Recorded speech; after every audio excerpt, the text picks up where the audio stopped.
श्लोक 41। ये दुश्मनों को सजा देने वाले ब्राह्मणों, क्षत्रियों, वैश्यों और शूद्रों में प्रकृति के गुणों के मुताबिक पैदाशुदा औसाफ के जरिए तकसीम किए गए हैं। श्लोक 42।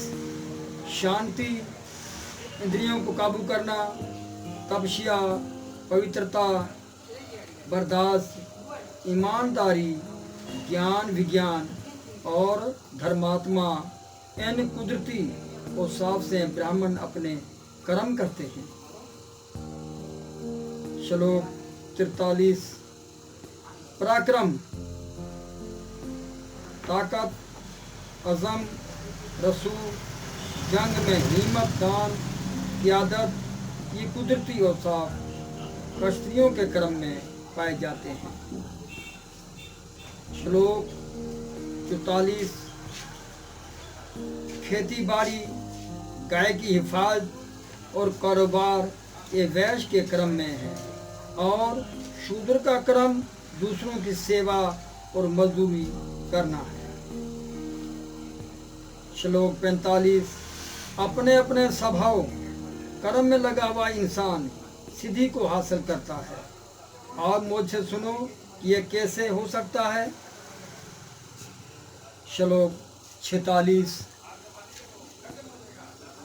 जो तमाम जानदारों की वजह है और जो हर जगह मौजूद हैं, इस परमात्मा की भक्ति से जानदार अपने कर्म के जरिए सिद्धि हासिल कर सकता है। श्लोक 47। अपने पेशे के मुताबिक कर्म करने चाहिए। अगर कोई उसे ना मुकम्मल तौर पर भी करता है तो वो दूसरों के पेशे को कबूल करने और उसे मुकम्मल तौर पर करने से भी बेहतर है। स्वभाव के मुताबिक कर्म करने वाले इंसान को कभी भी पाप नहीं लगता। श्लोक 48। हे कुंती के बेटे, जैसे धुएं से आग ढकी होती है, इसी तरह सभी कर्म दोष से ढके हैं। इसलिए दोषों के भरे होने पर भी स्वभाव कर्म को नहीं छोड़ना चाहिए। श्लोक 49।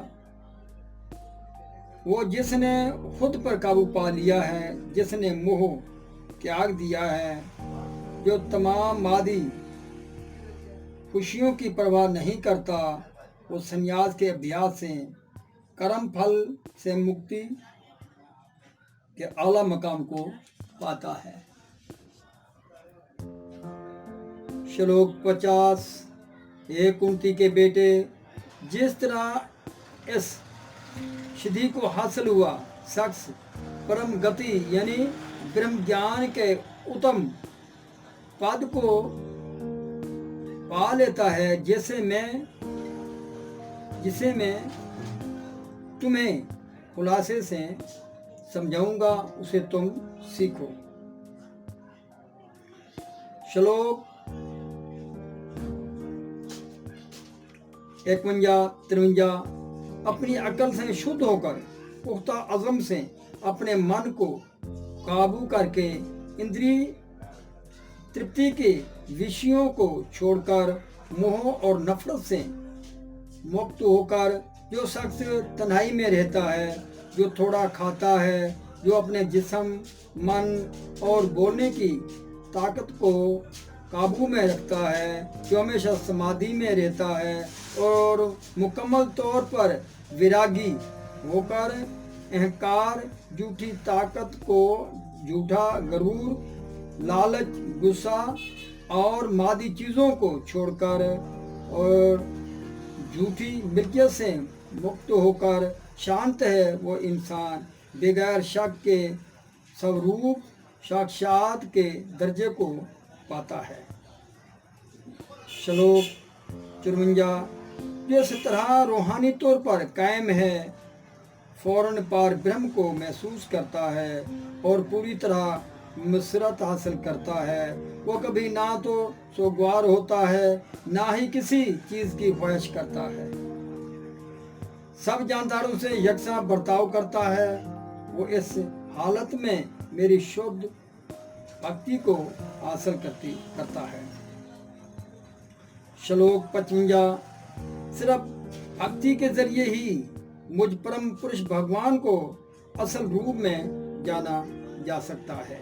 ऐसी भक्ति के जरिए मुझे मुकम्मल शऊर से जानने वाला परम धाम को हासिल करता है।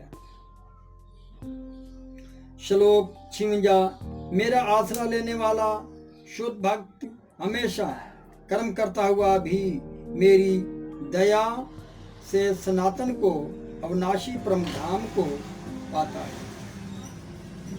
श्लोक 57। अक्ल से सारे कर्मों को मुझे अर्पण करके मुझ में कायम रहो।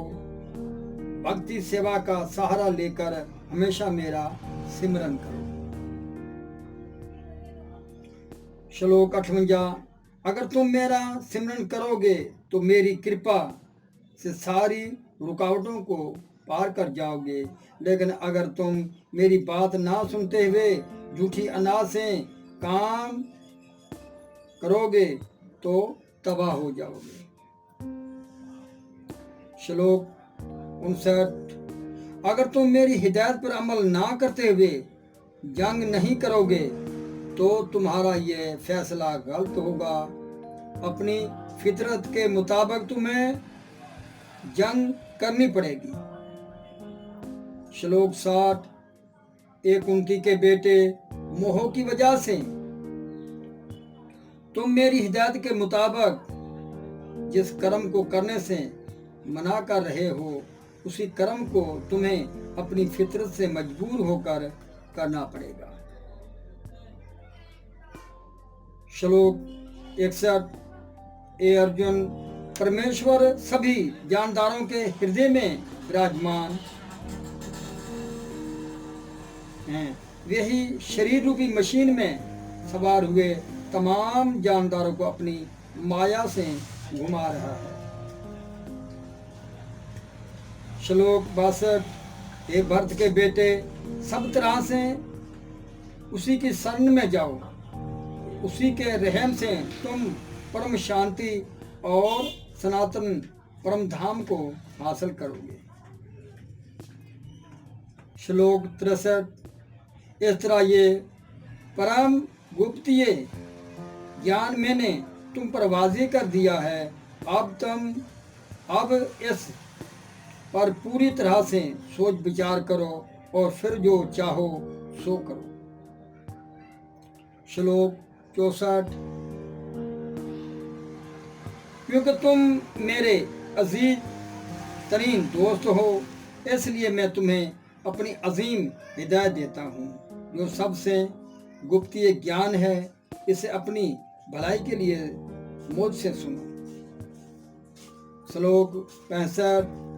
हमेशा मुझे याद करो, मेरे भक्त बनो, मेरी पूजा करो और मुझे नमस्कार करो।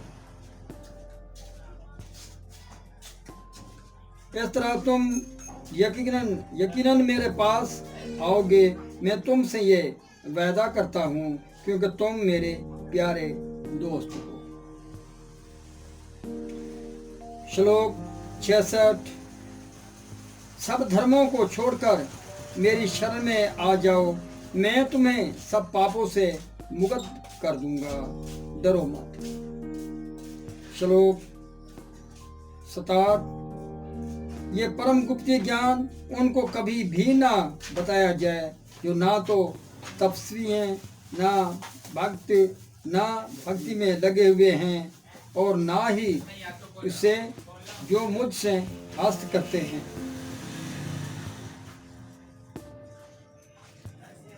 श्लोक 68। जो शख्स भक्तों पर इस अजीम तरीन राज को वाज़ेह करता है वो यकीनन शुद्ध भक्ति को हासिल करेगा और आखिर में मेरे पास वापस आ जाएगा। श्लोक 69। इस संसार में मुझे इससे बढ़कर कोई दूसरा सेवक ना तो ज्यादा प्यारा है और ना ही कभी होगा। श्लोक 70। और मैं ऐलान करता हूँ कि जो हमारे इस पवित्र संवाद का मुतालिया करेगा वो अपनी बुद्धि से मेरी पूजा करेगा। श्लोक 71। जो इंसान बगैर हस्त के और श्रद्धा भाव से उसको सुनेगा वो भी नापाक कर्मों के पाप से मुक्त होकर पुण्य आत्माएं के लोक को हासिल करेगा। श्लोक 72। हे प्रथा के बेटे, हे धनंजय, क्या तुमने ये मन लगाकर सुना है और क्या अब तुम्हारा ज्ञान अज्ञान और वहम दूर हो गया है। श्लोक 73। अर्जुन ने कहा, मेरे प्यारे कृष्ण, हे अचेत, अब मेरा वहम दूर हो गया है। आपकी मेहरबानी से मुझे होश आ गया है, इसलिए अब मैं शक से आजाद होकर पक्के इरादे से कायम हूँ। अब मैं आपकी हिदायत पर अमल करूंगा। श्लोक 74। सज्जय ने कहा, इस तरह मैंने श्री कृष्ण और अर्जुन इन दोनों महापुरुषों की गुफ्तगू सुनी। ये पैगाम इतना हैरत अंगेज है कि मेरे रूंगटे खड़े हो गए हैं। श्लोक 75। श्री व्यास देव जी की मेहरबानी से मैंने ये अजीम राजदाराना बातें बराह राज योगेश्वरी श्री कृष्ण से अर्जुन को बताते हुए सुनी। श्लोक 76। ए राजा, कृष्ण और अर्जुन के दरमियान इन हैरतअंगेज और पवित्र बातों को बार बार याद करते हुए मैं हर लम्हा खुश होता हूँ और मेरे रूंगटे खड़े हो जाते हैं। श्लोक 77। हे राजा, भगवान श्री कृष्ण के हैरतअंगेज रूप को याद करते ही मुझे बार बार हैरानी और मसरत महसूस होती है। श्लोक 78। जहाँ योगेश्वर श्री कृष्ण हैं और जहाँ अजीम तरीन धनुषधारी अर्जुन है, वही राज लक्ष्मी फतेह गैर मामूली ताकत और इखलाक हैं, ऐसी मेरी राय है। इस तरह श्रीमद् भागवत गीता मोक्ष संन्यास योग नामी 18वां अध्याय समाप्त हुआ। हरिओम तत्सत। मैं गुरु सुखदेव जी श्रीमद् भागवत गीता पहले अध्याय से 18वां अध्याय जो मैंने पढ़ा है, इसमें अगर कोई गलती है अल्फाजों में या मेरे बोलने से तो मैं आप सब से क्षमा मांगता हूँ और मुझे पूरा विश्वास है कि आप संत जन मुझे क्षमा कर देंगे। हरिओम शांति।